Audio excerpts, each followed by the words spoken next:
सुप्रभात। हिंदी व्याकरण की कक्षा में 11वीं और 12वीं के छात्र छात्राओं का स्वागत है।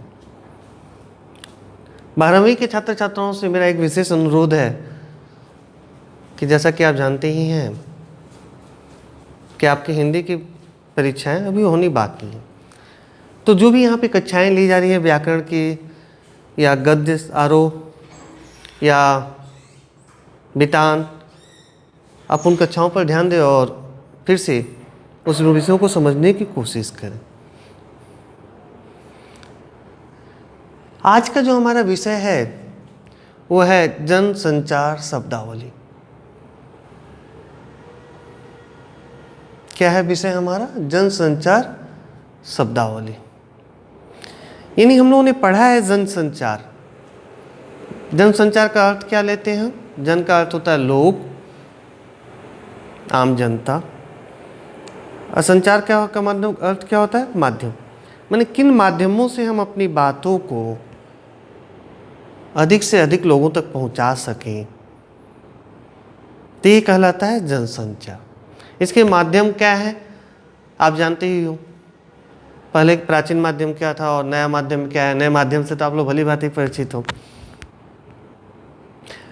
तो यहाँ पर क्या है, उनकी कुछ शब्दावलियाँ हैं, कुछ शब्द हैं जिस पर हम आज चर्चा करेंगे कि ये भी किन माध्यमों से हम आम लोगों से जुड़ने की कोशिश करते हैं या आम लोगों तक अपनी बातों को पहुंचा पाते हैं। मैं दो चार पे चर्चा कर दूंगा, बाकी सभी जितने भी शब्दावली हैं उस पर आपको ध्यान देना है, यानी आपको पढ़ना पड़ेगा, समझना पड़ेगा उन चीज़ों को पढ़ कर और देखना पड़ेगा कि इसका संबंध किस विभाग से। जनसंचार माध्यम के भी तो कई खंड है, कई भाग है, कई हिस्से। तो ये किस हिस्से के अंतर्गत आता है? जैसे मान लीजिए अखबार,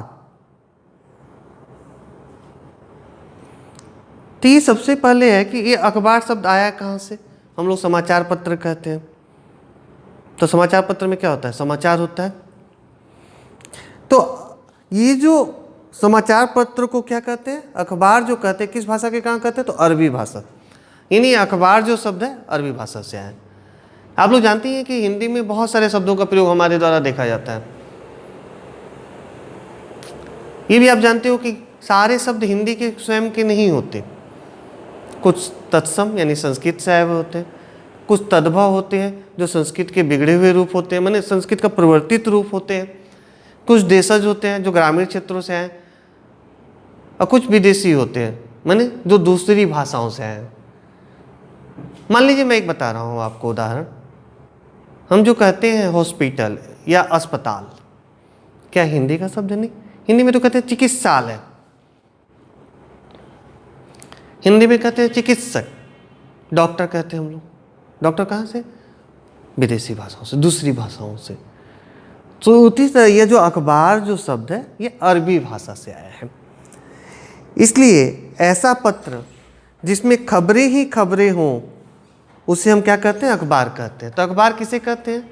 समाचार पत्र किसे कहते हैं? तो जिसमें खबरों को प्रकाशित किया जाता है, यानी वहाँ पे अपने देश दुनिया सबकी जानकारी हमें प्राप्त होती है। हमारे देश में या दूसरे देशों में क्या घटनाएं घट रही हैं, सिर्फ सामाजिक नहीं, आर्थिक स्थिति पर, शिक्षा के स्तर पर, उसके भी कई खंड होते हैं। खेल कूद है, अखबारों में आप देखते हैं विज्ञापन भी देखते होंगे। पूर्व की कक्षा में आप विज्ञापन लेखन पढ़ते हुए भी आ रहे हैं। तो ये सारे क्या है? अखबार के एक हिस्सा होते हैं, एक खंड होते हैं। इन सारे खबरों का उल्लेख हमें अखबार में देखने को मिलता है और उससे हमें बहुत सारी जानकारियाँ भी प्राप्त होती हैं। देखिए एक यहाँ पे बिंदु है अग्रलेख। अग्रलेख जिसको हम संपादकीय लेख भी कहते हैं, यानी प्रत्येक अखबार आप जब देखते होंगे तो उसमें एक संपादक होते हैं। संपादक की कलम से भी कुछ न कुछ लिखा जाता है वहाँ पर, यानी संपादक के वो विचार होते हैं उसमें। तो अग्रलेख को हम क्या कहते हैं? संपादकीय लेख कहते हैं। यदि एक ही संपादकीय स्तंभ में 2 या 3 संपादकीय लेख हो तो पहले को अग्रलेख और अन्य को संपादकीय टिप्पणियां कहते हैं। यानी उसमें भी यहाँ पे बता दिया जा रहा है कि उसमें जो पहला हिस्सा है, अगर कई दो तीन संपादकीय अगर देखने को आपको मिलता है, हो ही सकता है, तो उसमें जो पहला जो है वो कहलाएगा अग्रलेख। आप देख ही रहे हो, अग्र माने आगे, लेख माने लिखना, माने संपादक की कलम से जो लिखा गया है पहला लेख, उसे हम कहेंगे अग्रलेख। एक है अतिरिक्त प्रकाश व्यवस्था। जैसे मान लीजिए स्टूडियो में जो शूटिंग वूटिंग होती है, तो वहाँ पर क्या होता है, स्टूडियो में किसी वस्तु या व्यक्ति पर पड़ रही छाया को समाप्त करने के लिए अतिरिक्त प्रकाश व्यवस्था या असमान प्रकाश व्यवस्था को एक सा करने के लिए की गई प्रकाश व्यवस्था, माने एक समान करने के लिए, उसको हम कहते हैं अतिरिक्त प्रकाश व्यवस्था। अधिशासी निर्माता, माने जिसको एग्जीक्यूटिव प्रोड्यूसर भी कहते हैं, यानी पूरी निर्माण संस्था का सर्वोच्च अधिकारी होता है। इनका काम क्या होता है, वो पूरे व्यवसाय को संभालता है। उसका मुख्य दायित्व क्या है, कार्यक्रम, बजट, वित्तीय आवश्यकता तथा निर्माण संबंधी सभी आवश्यकताओं की पूर्ति करना। ये किसका काम है, तो जो अधिशासी निर्माता है, जो एग्जीक्यूटिव प्रोड्यूसर जो है, उसका काम है ये। अनन्य समाचार, ऐसा समाचार जिसके किसी अन्य समाचार पत्र में आने की संभावना न हो। देखिए शीर्षक में ही है अनन्य। अनिवार्य क्षेत्र, घरेलू टीवी पर दिखने वाले चित्र का आकार, यानी टीवी हमारा जो साइज है, जो आकार का है, उसी आकार पे वहाँ पे दिखाई देगा। अब यहाँ पे क्या होगा, हम चाहे जैसे मोबाइल वगैरह में अभी हमारे पास नए नए कैसे ऐप्स आ जाते हैं, उसमें क्या करते हैं, हम पिक्चर को जूम कर देते हैं, जूम करके देख लेते हैं। लेकिन टीवी में अगर कोई कार्यक्रम दिखाया जा रहा है तो क्या उसको हम जूम कर सकते हैं? तो यहाँ पे बताया जा रहा है कि घरेलू टीवी पर दिखने वाले चित्र का आकार।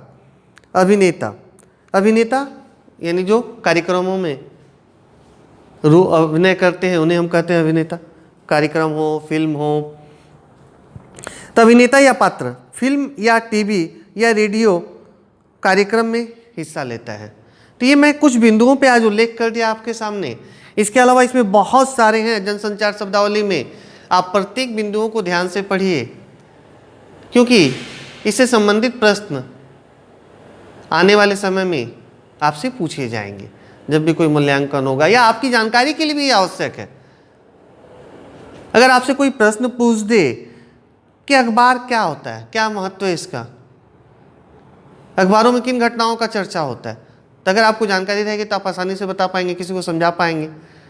तो इसीलिए जनसंचार जो शब्दावली है, इन शब्दावलियों को आप जितना पढ़ेंगे आपका शब्द ज्ञान बढ़ेगा। आपके अंदर भी एक शब्दकोश, जैसे हम देखते हैं हिंदी शब्दकोश है या अंग्रेजी का शब्दकोश है, उसमें क्या होता है, बहुत सारे शब्द होते हैं जिनके अर्थ होते हैं। उसी तरह आपको भी शब्दों की जानने की क्षमता का विकास होगा, भी बहुत सारे शब्दों से परिचित हो जाएंगे। तो आज की कक्षा में इतना ही। आप लोग बाकी जो भी यहाँ पे शब्दावली है उनको पढ़िए ध्यान से। धन्यवाद।